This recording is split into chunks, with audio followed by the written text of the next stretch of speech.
I'm gonna make you a star. Wow. That's my goal today. That's a lofty goal. It's your podcast today. I don't think it's mine. No, Yeah. I don't think so. It's ours. I still don't. Every time I come over here, I draw a blank on what to talk about. You do? Yeah. Oh I figure like one more story from the old days. Got one of those. Yeah. That's where I stopped. Yeah. And then I thought I'd examine something with you. Okay. If you're willing. All right. And that is Go ahead. back to the break. Okay, go ahead. All right. So what do you want first? Catch people up in case they've just.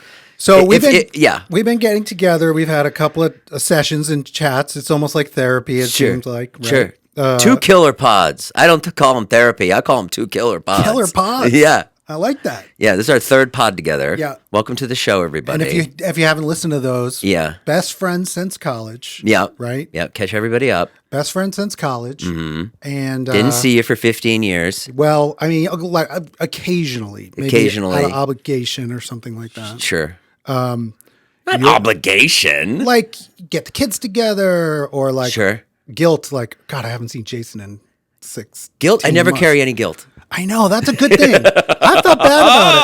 I was feeling bad about it a lot. I was like, carry any guilt. Guilt is useless. I can't help it. Yeah, I mean, I have guilt about people in my life, but not you.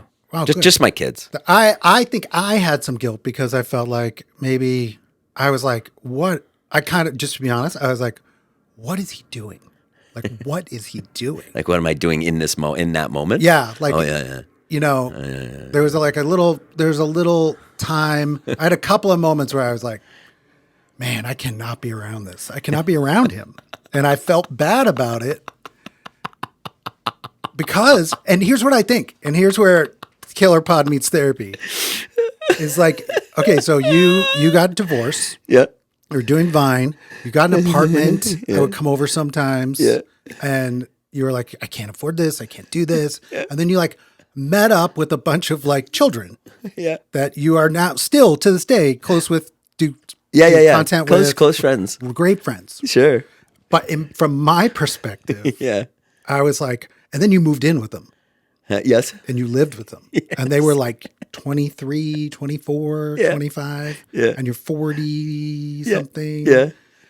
And from an outside perspective, it looked a lot to me like you were reverting and reliving when we all used to live together. Like you. Sure, the best time. You replaced the Jeff, Johnny Breeze. Oh, you felt replaced. Chocolate Hash. No, there was nobody like you guys. Nobody in that group was like you guys. I don't think you were trying to replace us. I think you were trying to revert back to a life you once had. Yeah, it was just I moved in there because I had to. I didn't have any money, and then I was like, okay, this is like a startup. I'm gonna go for it and see if I can make this work. I had nothing else to do, and no part of you had no other choice. Okay. But no part of you was like, oh, this is awesome. This is like when I'm like 25 again. Sure. Right? Oh yeah, 100%. Yeah, I felt that way. I felt like I got to do whatever I wanted and have fun. I mean, the truth was like I didn't like being an adult. Right. I didn't like going to dinner parties. Right. I didn't like talking to people. I felt like there was this new thing happening, which was technology and Vine and YouTube and all this stuff. And I was like, I want to be a part of this, like 100%. And also, it was out of necessity. Like I was like, I have to do this. There's nothing else I can do. Oh, that's interesting. So you never thought of it like, this is awesome. This is like New York in 1997. When I never thought other guys. No, I never thought of it like that. I thought of it like, this is awesome. This is a creative hub, and so I would wake up, help one person with their video. They would help me with my video, right. And then we would all post at the same time. And yeah, I don't know. It never came in conflict for you with your life with 2 children. And like responsibilities and stuff like that. Did you ever feel like? No, I don't think so. Because I was always taking my kids around, always doing stuff with them. Yeah. I don't think I was neglectful. No, I'm not. I mean, it was definitely an unorthodox life. Yeah. But it wasn't. It was just like I didn't know what else to do. Right. I just didn't know what else to do. I couldn't act. I couldn't get any jobs as an actor. Right. I was offered to write a movie for free. They're like, yeah, we'll write a couple. Yeah, this is great. And I was like, I can't. So what was I to do? No, I'm not judging, but from my perspective, I was like, oh, he's just reverting back to when we were all 25, and we were all like, and the responsibilities weren't there. But the responsibilities were there. I know that's what they were there. I mean, I was. Yeah, you still had to be a dad. I was quite involved. I my kids are great. I have great relationships with them. Listen, would I have loved to done it differently? Would I have loved to like had the movies I made be a success and I'm on set directing or acting? Yeah, I would have loved that. Yeah, but it didn't happen for me. It didn't happen that way. I didn't get SNL. No. I didn't land on a show. No, I didn't. I wasn't able to develop a touring act. right. And then as it's happening, like I remember I was in the car with David, and he was like, "Oh, you got to come with me every day. Come with me every day." And I was like, "I can't, man. I can't come with you every day. I gotta get a job. You know, I love doing this, but I can't." And he was like, "Well, how much do you need a month?" And I said, "I need $5,000 a month. That's what I need to live on." You started low. Yeah, I started really low. And he was like, "Easy." And I was like, "What? What do you mean?" And he was like, "Easy. I can get you that easy. I can get you more than that." And I was like, "How?" And he was like, "You'll just make a channel, and your channel will Make money. literally subsist off his channel." And that's what happened. Wow. And then I remember it was Christmas, and I had the kids, and I went out, and I was like, and I started the YouTube channel, and I was like, oh, or maybe it was Thanksgiving. I think it was Thanksgiving. I was with the kids alone, and I went out, and I made a video, and then maybe by like December, it was like, it was that first month I made $5,000. Wow. Like I'd never seen anything like that in my life. I'd never seen someone say something and have it happen so quickly. And then the next month it was $15,000. Wow. And then the next month it was $30,000. Wow. So now it's like in 3 months you're like, oh my God, I'm good. Right. And then it kind of took over. Like everything. Yeah, and then it became like, well, I've got to ride this out for as long as I can, you know? And then it's like, just make a video, just make a video, just make a video, just make a video, because this won't be here forever. Right. You know? And then that was 8 years. And then from like 8 years of that. And then I guess I kind of like fell off. And I think a lot of it because when you got into that world and started doing that, that's all you wanted to do. So even when we got together, like if we went for a hike or you came to the beach or I'd be filming. You'd be filming, but then also even when you weren't filming. I'm sorry. This is the thing though. Even when you weren't filming, you were like, what else? What else? What else? What else can we do? What else can I do? I need ideas. I need ideas for bits. What are you doing? Is that a thing? Is that a thing? And I was like, I'm eating a burrito. I'm just eating a burrito. And you're like, sorry. Oh my God, can we do something with the burrito? I'm sorry. That didn't happen. But burritos do well.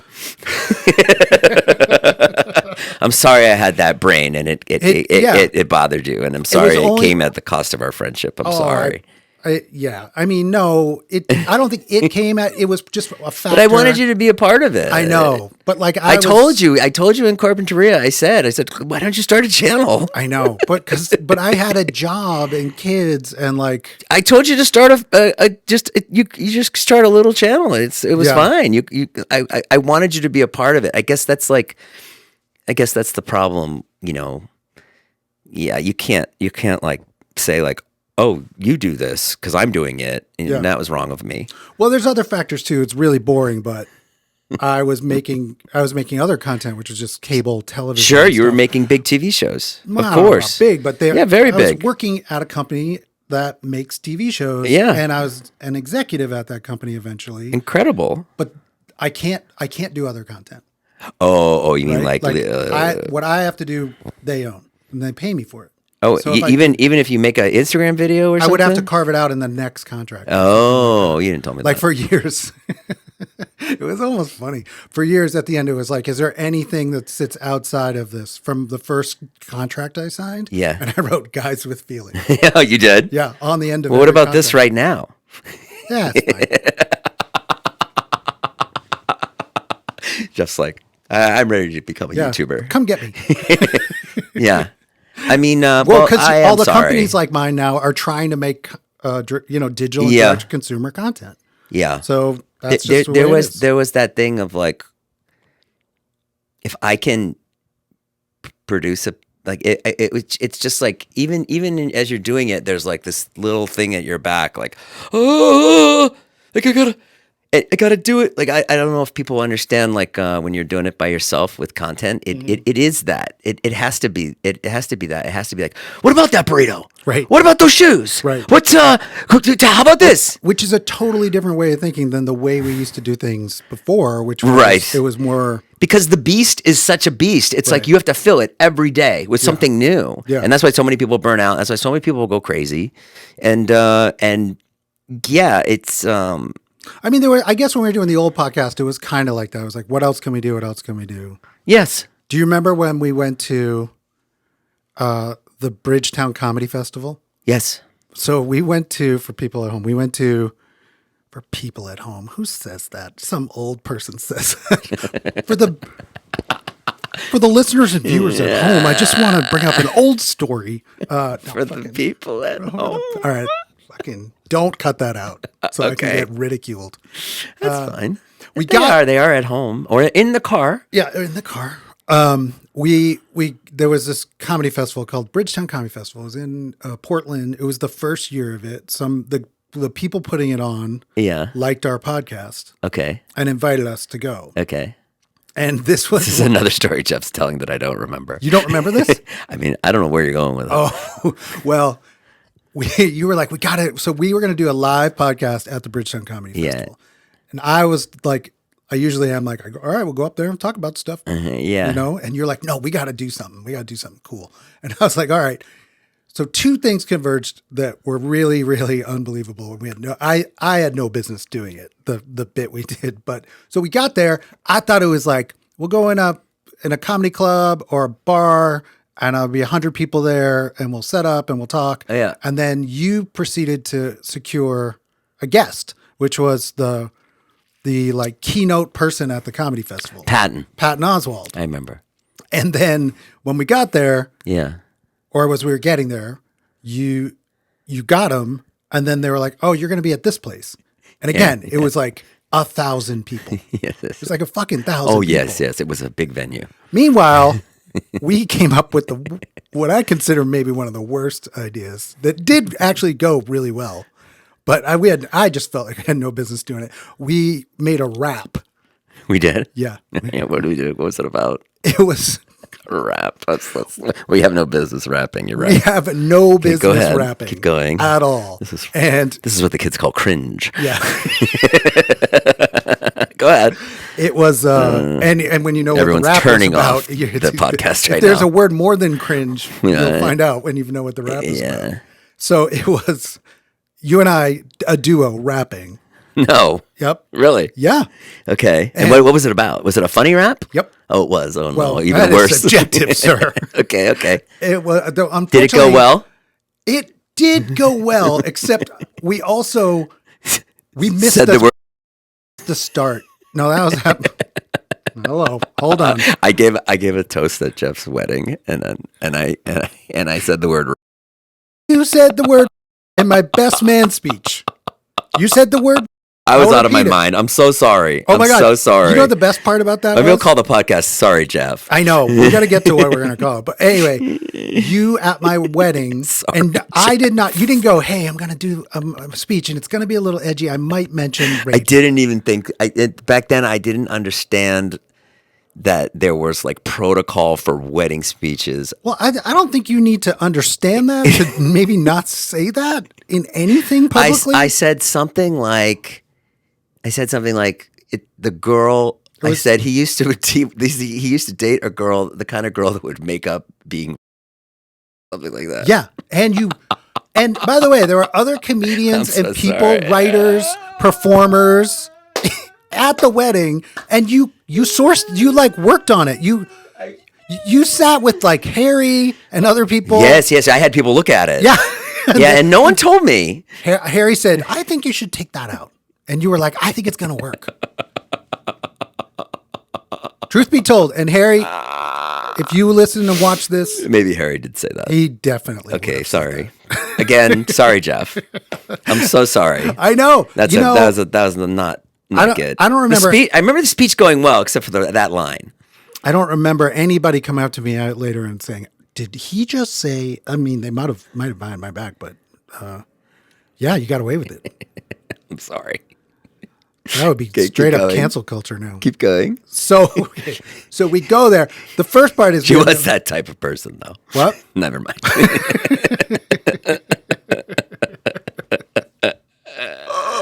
Okay, go. So the most embarrassing part about it is we started the track. So there's 1,000 people. And I'm like, holy shit, we're going to rap in front of 1,000. What were we wearing?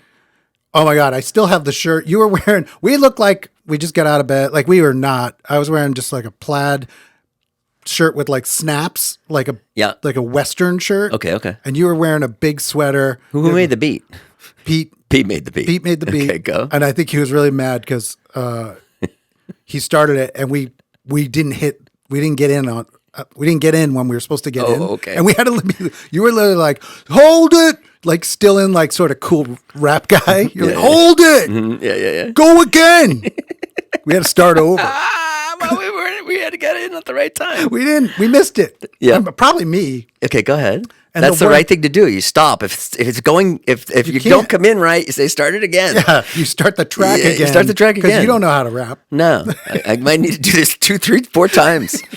And the worst thing about, so the rap was called Out of Town Rap. It actually had,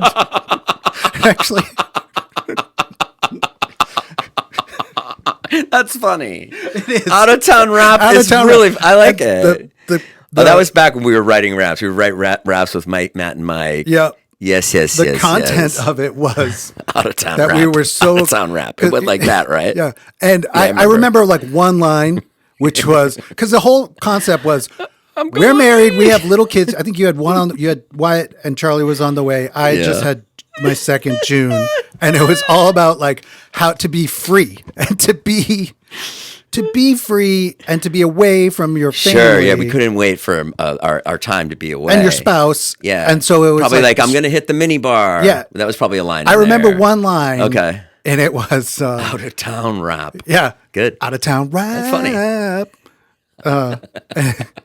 Right, because at that point you're so excited to get out of town, even just for a couple days. And so just a little break. The one line I remember was, "Here's what we do when we go out of town." Here's what we do when we go out of town. We eat- dun something like that. Yeah. We eat spicy food then we wolf it down. and then here comes where it gets a little hard. We eat spicy food and then we wolf it down. I remember. Bitches don't know what it means to be a man. Yeah. We need spicy food. Goddamn. I stand by it. I know. It's funny. Bitches don't know what it is to be a man. We eat spicy food. Goddamn. No, it's that's right. Yeah. Here's what we do when we go out of town. We eat spicy food and then we wolf it down. It was like old 90s style. Feed me some cheese. Feed me some grapes. Jeff used to date a girl who made up. There was stuff about leaving town. Oh my God. Oh man, I'm so sorry I took you through all that. Yeah, I'm sorry I was so crazy. I was just like I don't know. I didn't know how else to be. Right. And yeah, I'm a lot, and you're a lot. And is that no, I'm still trying to figure out a name for the podcast. Someone said almost successful. I know. Almost made it. That was a couple comments. I saw it. Did you read the comments? Yeah, I read the comments. That was cool. I was thinking almost successful is in there, but like, what if we do the show and you're the host and we switch roles and I'm the producer? Wow. I don't think that's. I think we should just I'll talk. still sit here. Yeah. Yeah. Well, you kind of are. Huh? Why does one of us have to be the host? I don't know. I'm just trying to think of a new way to do it. You're looking for an angle. I'm looking for an angle. Yeah. I mean, I think we can just keep doing this. It's fine. I mean, Evian brought up a really good point yesterday. She was like, I don't know why you want to like start a new podcast. People don't even care about the name. They don't even. Yeah. They just like they're like, oh, because if you keep it this title, and we just put your name in the title with Jeff and Jason, then it's just like, oh, it's the same thing. So it's like It just carries over. yeah, because then people will be like, well, what the hell is this? I don't subscribe to Sorry, Jeff. You know what I mean? Yeah. What does this close mean? Yeah. What is this? Is that Jason in there, or who's he talking to? What happened? So that's all. Yeah. But that's a good point. But I mean, I am looking for an angle. I mean, I'm always looking for an angle. Well, I mean, like, I love doing this though. I love doing this with you. I think it really has potential, and I know that I'll pay you a compliment. I haven't felt great lately creatively, like the last year, last 2 years. I've been kind of like, and this is the one thing that I'm like, I'm having fun. So and I didn't have any, like normally when I'm down there setting up the cameras and I'm waiting for like Jay Moore to get here, who's great by the way. Yeah. But I'm like nervous. I'm like, oh fuck, Jay Moore's coming. What am I going to talk about? You know, whatever. Or, but with you, I came down here today and it was just like a joy. I was like, it was such a great morning. I came down and I set up the cameras. I'm not the best technically, but I actually I tested everything, but I wasn't panicked about it. I was like, oh, and this is great. And I know if there's a lull, like right now. It's fine. Yeah. I don't care. Yeah. Right, exactly. You get it. So yeah, so that's a good compliment. I like that compliment. Thank you for it. Yeah. I mean, I haven't felt very it's just very easy and breezy. Yeah. And that's what it should be. And I think that's what people want to watch. So I'm really excited about it. Me too. And we don't always have to talk about the past. We can talk about what's going on now. I had salmon yesterday. Oh. I thought you'd have some good takes on this. Did you make it or did you buy it? No, we went to this restaurant that's closing. It's like our favorite restaurant, and they don't have enough money. They're closing down. So I said, let's go one last time. Yeah. So we go down there. It's an amazing restaurant. They do this thing grilled oysters, which is like I don't know if you've ever had grilled oyster. I have, yeah. Fucking unreal. Oh yeah. Oh my God. The butter and I mean, I can't think of anything and you can kind of stay on your diet with it. You know? Yeah. You know, there's no bread or anything on it or anything. Right. You're on a diet? You use the word diet. I mean, I'm constantly, feeding. You should call it a food program or something. Oh, really? I don't know. Oh, it's kind of a dated. Diet sounds like I'm doing something for now to get better, and then I'll just go back. I've been on a diet for fucking 25 years. What is your diet is different than I'm on a diet. You know? Well, I'm trying to eat well. Yeah. I'm on a food program. It is funny though, because there are words that are like done. Like diet is probably done. Done. Also, I overheard a conversation yesterday. It was my mom and a dad. They took their son they were the only table next to us. And the mother goes, the kid starts talking about how his roommate's like really overweight, really fat. And then the mom goes, well, he's just big boned. And the kid goes, no, that's not a thing, Mom. There's no such thing as big bone. And I was like, oh, that's a word that's done. Oh yeah, big boned, big bone diet, because that's ridiculous. Someone's big boned. Yeah, no one's bones. You could be big boned. Bones are like 3 times the size. Yeah. It makes no sense. Yeah. So anyways, I sit down, I get the grilled oysters, and I'm like, what am I going to get? Am I going to get something bread? Am I going to get lobster salad, roll? And I don't want the bread. So what do? I get the fucking salmon. What happened? What's wrong? And it's just like such a boring choice. It's just the worst. It was good, but it was just like when you get the salmon. It's like you're choosing it because you're like, well, I really want a steak. Yes, I want to have fun today. But I'm going to have salmon. But yeah, right. Exactly. You know what I mean? Or there's a lot of people that get the salmon. Like I went to another dinner the other night, and this girl was sitting next to us, our friend, and she's in very good shape. That's like her business. She's a fitness person, and she got the salmon. And I looked at it, and I was like, "No, you think you're better than me." Yeah, you got the salmon. That's the other thing is like, You get the salmon, you're like, yeah, I'm getting the salmon. Yeah. Yeah. It's just the worst. Oh, I know. Yeah. I know. I do it all the time. I mean, that extends to everything when you make this choice of like, almost everything I eat during the day is like good for me. You do? Yeah, all the time. Like I'll make my own salad at Whole Foods because it's right down the street from work, and I'll only put olive oil and balsamic on it. Sure, shave a few calories if you can. And then like one day or Friday, sometimes I'll be like, I'm going to get a fucking sub. I'm going to eat a sub. Oh, really? Yeah. And that's the same thing. It's like, that's what I really want. Right. But I just can't do that. I can't do it. This is so sad. Did you get a sub on Friday? No, I didn't. I did not. Would you have the salad bar? No, Don't you hate when you go to work and you get the same thing every day and you're Yeah. on your like 16th day of the Whole Food salad bar? I try really hard to bring food. Yeah. Do you ever feed the other people at work? Nah. Yeah. Once in a while. You have a work buddy? I have work buddy. You have like your number one? You got a number one work buddy? Yeah. I think I have a number one. I don't know. Who is it? That editor? Yeah, Roman is probably Roman? Is Roman still there? He's probably my number one work buddy. He's number one work buddy. Yeah, And what's so great about Roman? he runs Storage Wars. And Okay. so he's You're going to see him tomorrow and you're going to fucking die laughing. He's going to come in and say hello to you and it's going to pop in your head. You go, oh, it's my number one work buddy. oh, hey, number one work buddy. I guess it is. I have a couple. So Oh, you don't want people getting mad seeing this. no, because Roman's always out in the field, but I've known him forever. We've been working together forever. Asia and accounting comes I was thinking in. about this. Hey, I heard you said you liked Roman the best. Yeah. I was thinking about that too because we're still making Storage Wars, the show, so I still oversee that show. Yeah. And when we were towards the back end of Guys with Feelings, Yeah. we were doing live shows at the Comedy Central stage. Yes. And we did a bit with Eddie Pepitone. I remember. And I'm a little older than you. So I think I was 40 Yeah. at the time. And we did a bit called 50 Jeff. Oh, yeah? Yeah. And Eddie Pepitone was me in 10 years. Oh, that's funny.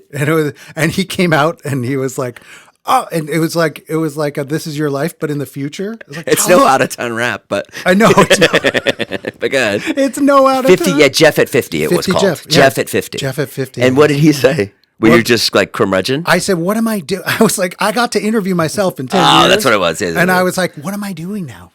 Eddie, like 50 Jeff, what am I doing now? Yeah. And he's like, oh, you're still doing Storage Wars. And I was like, oh my God, I am. And I still am now.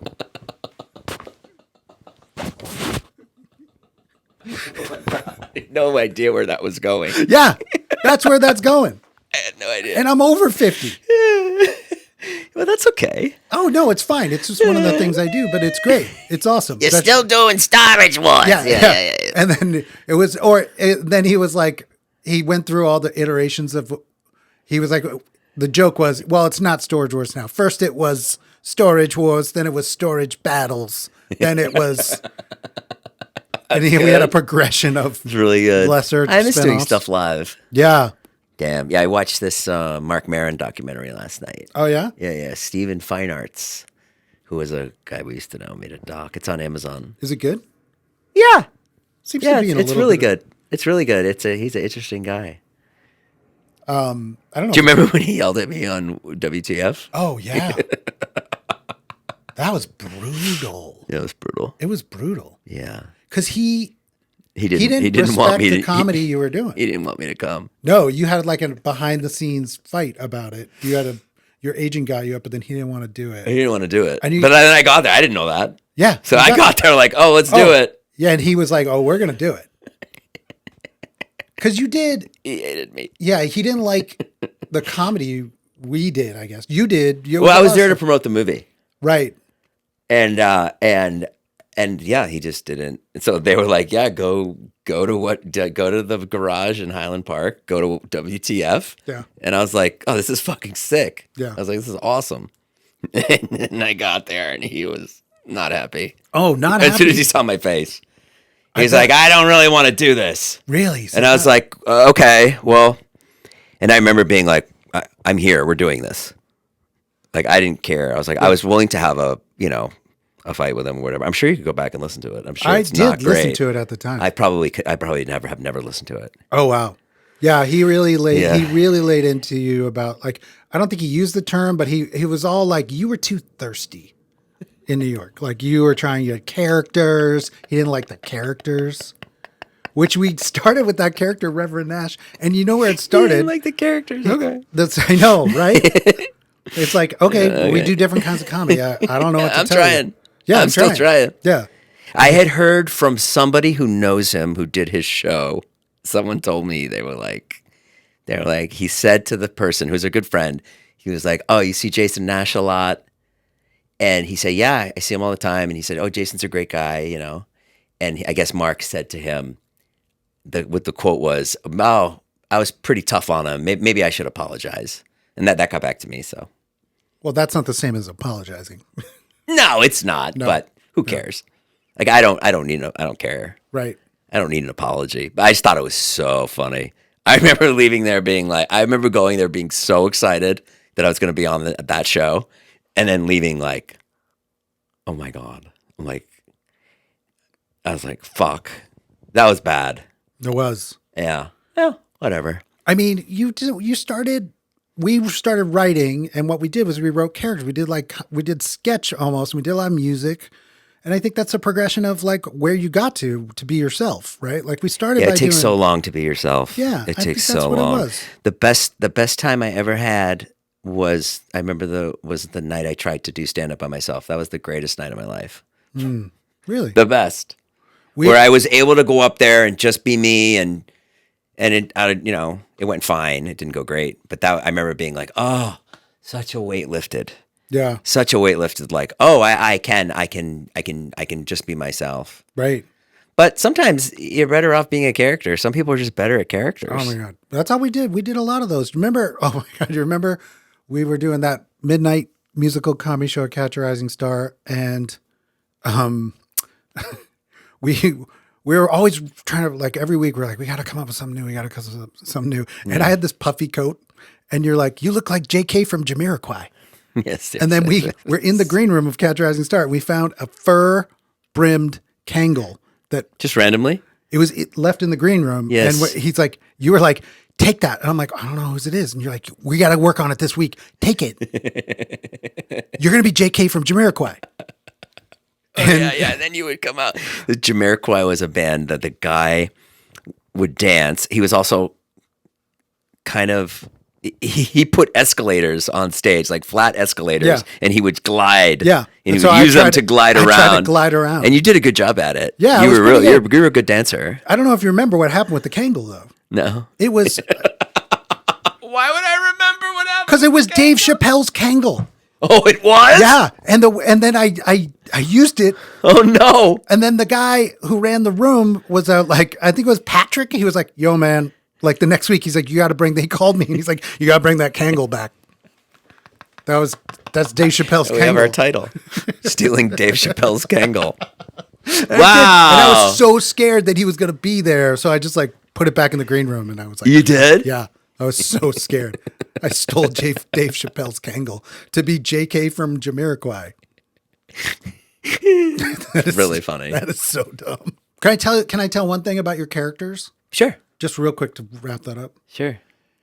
It was born out of, do you remember you couldn't get on stage. You would have to pay to get on stage at Hamburger Harry's. And then you got a gig. The Triple N. No, before that, you got a gig. It wasn't a comedy gig. You just made it one. Yeah. And that's where you did this character that we did a lot of stuff of called the Reverend Nash. And it wasn't the Reverend Nash at first, but you got a gig. You got like $50 to run karaoke. Yes, I did karaoke in New York to make money. Yeah. And you had to run a room and you were like, everybody else is like, here's a sign up sheet. And they do the first, hey, let me warm up the crowd. And you do like, song blue or some fucking shit like that. And then Billy Joel, that was big. Billy in Joel New was York. big. Everybody did Billy But Joel. not you. You were like, and so you made this, we got this like polyester 70s suit. Right. And you became the Reverend Nash. And you were like, everybody everybody's in session. Here we go. And we had to fucking take the train all the way out to the end of Queens. We used to have to go to Queens, pick up the karaoke machine, come back into the city, do the gig, and then take the karaoke machine. And I used to say to the guy, I said, can I just hold on to the karaoke machine for tomorrow night? He's like, no, you got to bring it back every night. Yeah. Yeah. And then I remember Matt Price was like, oh, you're right out by that White Castle. Can you bring back some White Castle? Like, that's all he wanted. He wanted us to get White Castle because there was no White Castle in Manhattan. Right. And we were like, all right. And so I would just do a character while hosting karaoke. Yeah, because you were like, I got to figure out how to do this. And that's where you start. Like, you would do anything to get it to a comedic place. And it was like, nobody came thinking this was a performance. They came to... Yeah, they came to sign up. Yeah. Yeah. And then I don't think you ever got any complaints or anything, but you did like take up a lot of time. I'm going to do another one. Reverend Nash coming back up. It's not about you, Rev. I also remember doing gigs where there was no one karaokeing. Yeah. Yeah. You had to like, nobody came up. So. What else did we do for jobs in New York? Oh. What else did what's the strangest job you ever had? I remember I got a job right out of college and I was so stupid. I was so dumb. I like saw an ad in the paper. It was like make $100,000 a year. And I was like, oh, cool. And it was like for Morgan Stanley. And I was like, amazing. I'm like, I'm going to be making $100,000 a year. Yeah. So I go down there. They were like, the only thing is just wear a tie.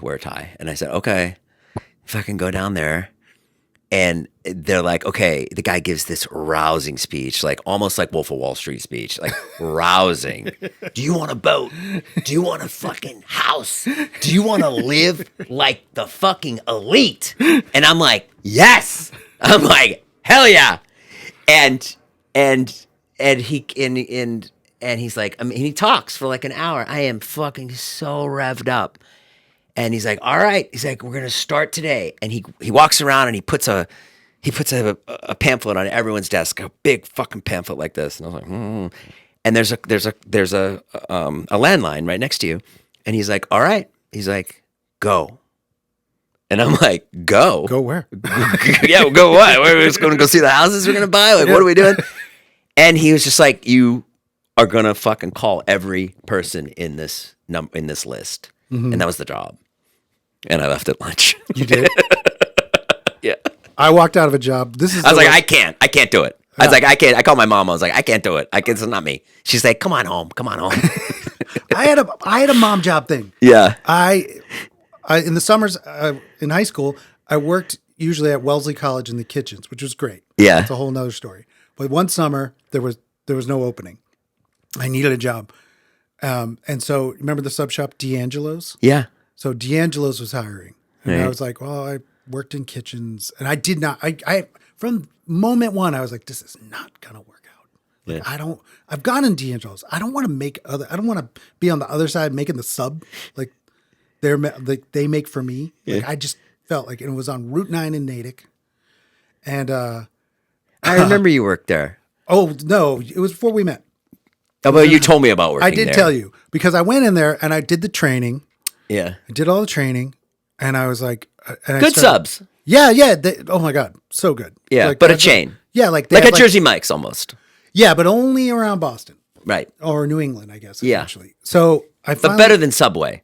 Yeah. They were really good. They were good. And people call them Dangelos. Yeah. Dangelos. Get me a Are they still there? Cheese. I would assume so. I don't know.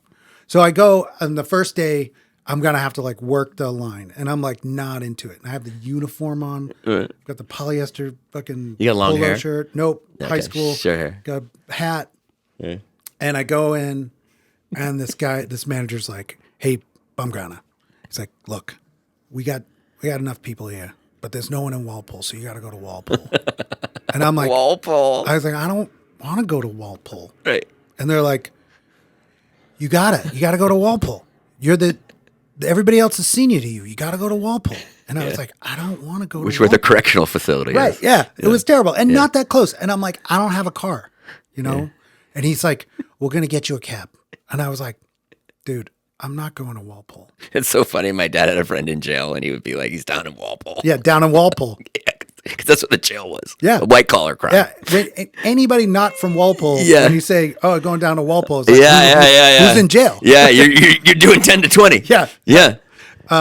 And I'm like, I'm not. I just was like, no, I'm not going to Walpole. And he was like, Okay. He's like, you go to Walpole, or you're fired. Oh wow. And I was like, I guess I'm fired. And Really? and then he goes, give me your clothes. Give me the uniform. And I go, no, I'm not. I'll bring it back. He goes, no, give it to me. And I'm like, I'm not giving you my pants. Did you have stuff to change back into? No. Oh, he wanted your clothes. He wanted the you clothes. to go out nude. And so I just shorts. I just threw the hat at him, took my shirt off. I have no shirt on. And I'm like, I'm not giving you the pants. And I just walk out. Wow. And I walk up Route 9 Oh wow. because my never- mom was a real estate broker about a quarter mile away. Yeah. And I didn't know what else to do. And did you call her? I didn't have a phone. I just walked Oh, in. there's no I phone. walked into Ellen and Elise Realty with no shirt on.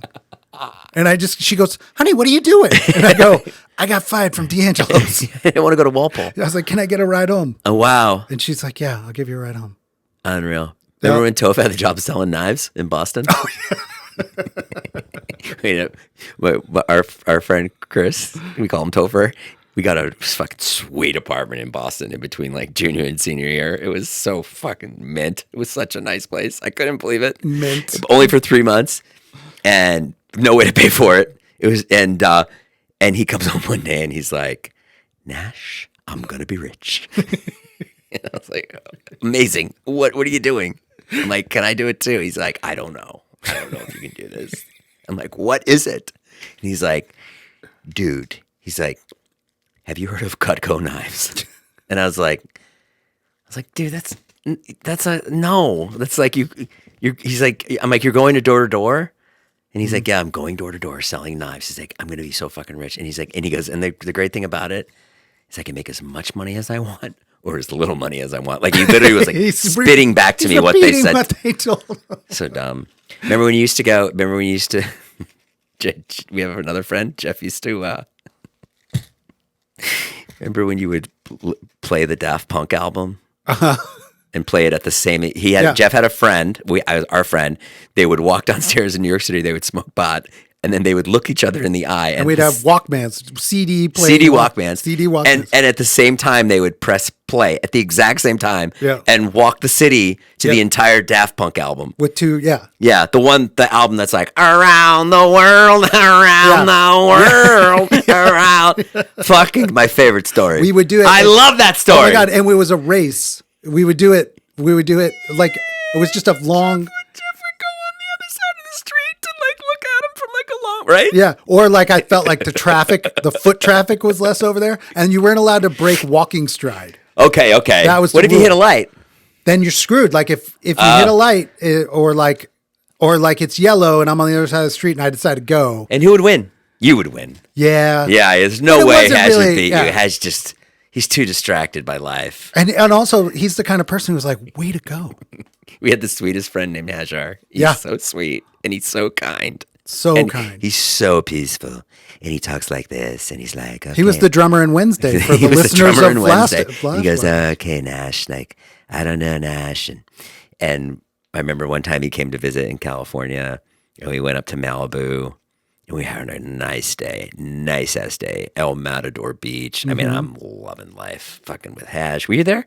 Probably. I think you were there. So he comes to visit LA, and a couple of girls like way down the beach take their tops off. Right?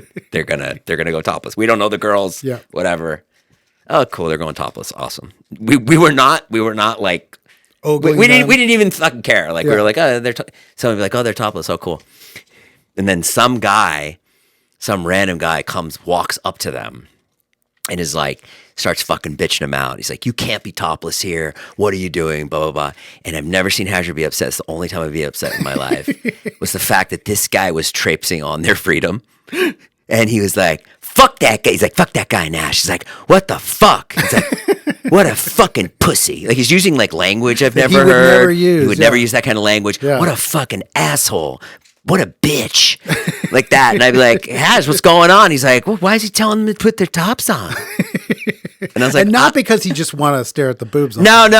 It was truly. He was infringing on their freedom. Yeah, on their personal right to do whatever they wanted on the beach. Right. Yeah. Like, what but does it's he a funny care? thing to argue about. It is. Yeah, because one would say he just wanted to see their tits. Yeah. right. But if you knew him, you would know that probably isn't why. He would probably be like, well, they are nice to look at. But yeah. It's more about what does he care? It was just so funny. That was the only hill I've ever seen him want to stand on and die on, So funny. Hajar is the greatest. All right, well, let's wrap up. Thanks for watching, everybody. Yeah. Jeff, I'm sorry I was such a pill all my life doing the YouTube climb. I wonder if Mr. Beast had those problems. I'm sure he has an old friend somewhere who's like, what happened? Yeah. I'm just kidding. And then we'll be back next week. Yeah. Anything else happening? What else? Let's wrap up. Anything else? No, it's the holidays. Let's, Are you going to be around? I'm around. You are around? Yeah. Are you here this week? I'm here this week. Oh, we should do something. Yeah. All right. Let's do something. Off pod? Maybe. Okay. All right. Okay, say goodbye. Goodbye. All right. Stay lit.